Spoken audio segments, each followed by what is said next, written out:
Hello दोस्तों, welcome to my channel AP की दुनिया में आपका स्वागत है। मैं हूं अविनाश कुमार। तो दोस्तों, आपका क्रैश कोर्स का फर्स्ट चैप्टर जो है वो ख़त्म हो गया है। यह सेकेंड चैप्टर लेकर आ गया हूं, जिसमें सेकेंड चैप्टर में से भी फर्स्ट वीडियो आपको बन चुका है। वो आप उसका डिस्क्रिप्शन में लिंक डाल दिया गया है, वहाँ से जाकर आप देख लीजिएगा। तो चलिए दोस्तों, ज़्यादा टाइम वेस्ट नहीं करते हुए वीडियो स्टार्ट करते हैं। तो दोस्तों, आज का जो टॉपिक है, फ्रीडमैन के अनुसार व्यक्तित्व को परिभाषित करें। तो चलिए दोस्तों, इसको देखते हैं कैसे इसका आंसर लिखेंगे। इसका आंसर लिखेंगे, मनोवैज्ञानिक फ्रीडमैन के अनुसार व्यक्तित्व 4 प्रकार के होते हैं। Type A, type B, type C, type D. Type A प्रकार वाले जो व्यक्ति होते हैं काफ़ी चंचल होते हैं। यह जल्द ही अपना धैर्य खो देता है। ऐसे व्यक्ति में धैर्य की कमी होती है। यह किसी भी कार्य को जल्द से जल्द पूरा करना चाहते हैं। ऐसे व्यक्ति प्राय नेता, वकील बन सकते हैं।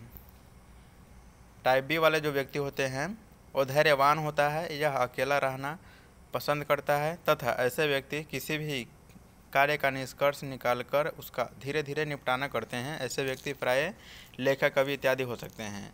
और टाइप सी वाले जो व्यक्ति होते हैं दोस्तों, इसका प्रतिपादन एक मनोवैज्ञानिक थे जिनका नाम था मॉरिस। यानी टाइप सी व्यक्तित्व को मनोवैज्ञानिक मॉरिस के द्वारा प्रतिपादित किया गया। अर्थात इन्होंने कहा कि इस प्रकार के जो व्यक्तित्व वाले व्यक्ति होते हैं वो कैंसर जैसे रोग से पीड़ित होते हैं तथा यह अपनी बीमारी के प्रति संवेदनशील रहते हैं। इन्हें अपनी मृत्यु का पता रहता है, इसलिए अपने जीवन के कुछ पलों को खुशी खुशी बिताना चाहता है तथा किसी से झगड़ा मारपीट नहीं करना चाहते हैं। और जो टाइप डी वाले व्यक्ति होते हैं, इस प्रकार के जो व्यक्ति होते हैं सामान्य होते हैं। यह किसी से भी झगड़ा मारपीट करना नहीं चाहता है। यानी यह एक ऐसे व्यक्ति होते हैं जो इसे अगर कोई मार भी दे तो सहन कर लेता है,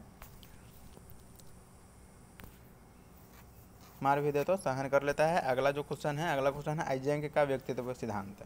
दोस्तों, ये जितने भी व्यक्तित्व है इस वीडियो में आपको सारे व्यक्तित्व के बारे में बता दिया जाएगा, क्योंकि आपके क्वेश्चन में किसी भी तरह से पूछेगा आपको, आप उसका हल आसानी से कर दीजिएगा। तो इसलिए जो अगला क्वेश्चन है आइजेंक का व्यक्तित्व सिद्धांत, तो इसका हम आंसर लिखेंगे, मनोवैज्ञानिक आइजेंक ने व्यक्तित्व को 2 व्यापक आयामों में बताया है। इनके अनुसार व्यक्तित्व का व्यवहार जैविक एवं आनुवंशिकता का कारण होता है। तो पहला जो इनका है तंत्रिका, तापिता बनाम सांवेगिक स्थिरता। तो इसमें लिखेंगे, यह एक ऐसी स्थिति है जिसमें व्यक्ति अपने संवेग पे अच्छी तरह से नियंत्रण कर पाता है या फिर अपने संवेग पे नियंत्रण नहीं कर पाता है। जो अपने संवेग पर नियंत्रण नहीं कर पाते हैं वह दुश्चिंतित, चिड़चिड़ापन, बेचैनी इत्यादि से ग्रस्त हो जाते हैं तथा जो अपने संवेग पे नियंत्रण रख पाते हैं वे शांत, संयम स्वभाव वाले होते हैं। अगला है बहिर्मुखता बनाओ अंतर्मुखता। बहिर्मुखता तथा अंतर्मुखता व्यक्ति की 2 स्थिति है। पहली स्थिति में व्यक्ति सामाजिक, मिलनसार, सक्रिय होते हैं तथा दूसरी स्थिति में व्यक्ति सुस्त, शांत और स्वयं पर केंद्रित रहते हैं। आइजेंक व्यक्तित्व प्रश्नावली के एक परीक्षण तैयार किया है जिसमें व्यक्ति के व्यक्तित्व की अध्ययन की जाती है। अगला क्वेश्चन है दोस्तों, मन का आक्रात्मक मॉडल। दोस्तों, ये ऐसा क्वेश्चन है जो आपके लिए काफ़ी महत्वपूर्ण है। 2 नंबर, 5 नंबर और 1 नंबर में प्रत्येक वर्ष पूछता ही है। 2 नंबर में आए या ना आए, लेकिन आपको 1 नंबर में प्रत्येक वर्ष से इस क्वेश्चन से 4-5 क्वेश्चन पूछे ही जाते हैं, इसलिए आप इसे भी अच्छे तरह से देख लीजिएगा। तो क्वेश्चन है मन का आक्रात्मक मॉडल। तो मन के आक्रात्मक मॉडल को एक मनोवैज्ञानिक थे जिनका नाम था सिगमंड फ्रायड। उन्होंने मन के आक्रात्मक को 3 वर्गों में विभाजित किया: चेतन, अर्धचेतन या पूर्व चेतन, अचेतन। चेतन मन का पहला भाग होता है जो जागरूक स्थिति में रहता है। वे सारी बातें पाई जाती है जो हमें वर्तमान की स्थिति में याद रहता है। अर्धचेतन या पूर्व चेतन, यह मन का दूसरा भाग होता है। इसमें वे सारी बातें पाई जाती है जो हमें वर्तमान में तो याद नहीं रहता, लेकिन दिमाग में जोर डालने से या किसी व्यक्ति को के सहारे याद दिलाने से आ जाता है, उसे अर्धचेतन या पूर्व चेतन कहते हैं। अगला है अचेतन। यह मन का अंतिम भाग होता है तथा सबसे बड़ा भाग होता है। इसमें वे सारी बातें पाई जाती है, वे सारी क्रियाकलाप पाई जाती है जिसे हम पूर्ण रूप से भूल चुके होते हैं। अर्थात मनोवैज्ञानिकों का कहना है कि अचेतन मन के कारण भी व्यक्ति में कई तरह के मानसिक रोग उत्पन्न हो जाता है। अगला क्वेश्चन है मन के गत्यात्मक मॉडल। ये दो मॉडल जो है काफ़ी महत्वपूर्ण आपके लिए है, आक्रात्मक और गत्यात्मक। तो मन के जो गत्यात्मक मॉडल है इसका आंसर लिखेंगे मनोविज्ञान के प्रसिद्ध मनोवैज्ञानिक सिगमंड फ्रायड ने मन के गत्यात्मक पहलुओं को बड़े सरल तरीकों से 3 वर्गों में विभाजित किया है।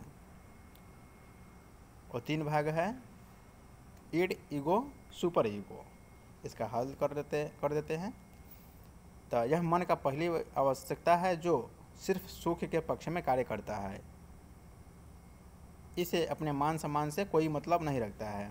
कहा जाता है कि यह एक जन्मजात शिशु में ही पाया जाता है। अगला है ईगो।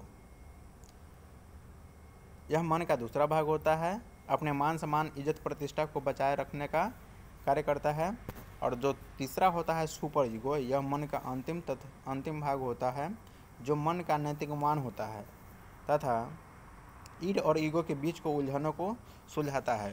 दोस्तों ये क्वेश्चन को ऑब्जेक्टिव में आपको पूछेगा कि ईड का अन्य नाम क्या है, तो ईड का अन्य नाम क्या हो जाएगा, ईदम हो जाएगा, उपा हो जाएगा। या पूछ देता है कि निम्नलिखित में से फ्रायड का यानी गत्यात्मक से संबंधित है। इस तरह से जैसे क्वेश्चन पूछ देता है दोस्तों, तो इस सबको आप याद रख लीजिएगा। यानी ईगो के ही अहम अह के नाम से भी जाने जाते हैं और सुपर ईगो के भी जैसे कि प्राहम प्राह के नाम से जाने जाते हैं। आपको यहाँ पर नहीं लिखा गया है लेकिन आपको बोल दे रहे हैं, आप उसे लिख लीजिएगा अपने कॉपी में और उसे याद कर लीजिएगा।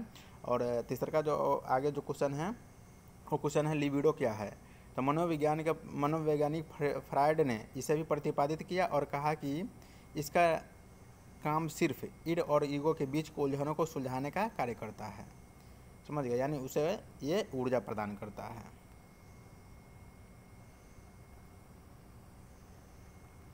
अगला क्वेश्चन है दमन क्या है। यह एक ऐसी रक्षा युक्ति है जिसमें व्यक्ति सभी नापसंद कार्य को दुश्चिंतित विचारों के सहारे अचेतन मन में ढकेल देता है। मनोवैज्ञानिक फ्रायड ने अनेकों प्रकार के रक्षा युक्तियाँ का वर्णन किया, जिसमें सबसे अधिक महत्वपूर्ण दमन को मानते हैं, क्योंकि इसमें दुश्चिंता उत्पन्न करने की क्षमता होती है। अगला क्वेश्चन है दोस्तों, व्यक्तित्व विकास के अवस्थाओं का वर्णन करें। दोस्तों ये काफ़ी महत्वपूर्ण क्वेश्चन है, ये भी इसे भी आप याद रख लीजिएगा, याद कर लीजिएगा अच्छे तरह से। तो इसका आंसर लिखेंगे मनोविज्ञान के प्रसिद्ध मनोवैज्ञानिक सिगमंड फ्रायड ने व्यक्तित्व विकास के अवस्थाओं को 5 वर्गों में विभाजित किया है। इसी क्वेश्चन को दोस्तों मनोलैंगिक अवस्था के नाम से भी जाने जाते हैं या पंच अवस्था के नाम से भी जाने जाते हैं। या बोलेगा कि फ्रायड के व्यक्तित्व के सिद्धांत का वर्णन करें।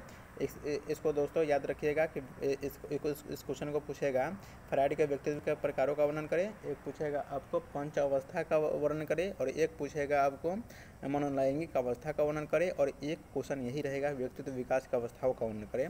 दोस्तों सभी का आंसर यही होगा। तो जिस तरह से भी ये पूछेगा क्वेश्चन उस तरह से हम आंसर इसका दे देंगे। तो दोस्तों ये 5 प्रकार है। 5 प्रकार कौन कौन से है देखिए, पाँच में है। पहला है मौखिक अवस्था, गुदी अवस्था, लैंगिक अवस्था और काम प्रसूति अवस्था। और 5वां जो है वो है जनांगीय अवस्था। तो हम देखिए कैसे कैसे डील करेंगे। मौखिक अवस्था यह 0 से 2 वर्ष तक के बच्चों में पाए जाते हैं। इसमें बच्चा अपने मौखिक क्रिया जैसे रोना, दूध पीना, अंगूठना चूसना, दांत काटना, बलबलाना इत्यादि सीखता है, क्योंकि इस अवस्था में आनंद का केंद्र सिर्फ मुख होता है। अगला है गुदी अवस्था। यह अवस्था 2 से 3 वर्षों के बच्चों में पाया जाता है।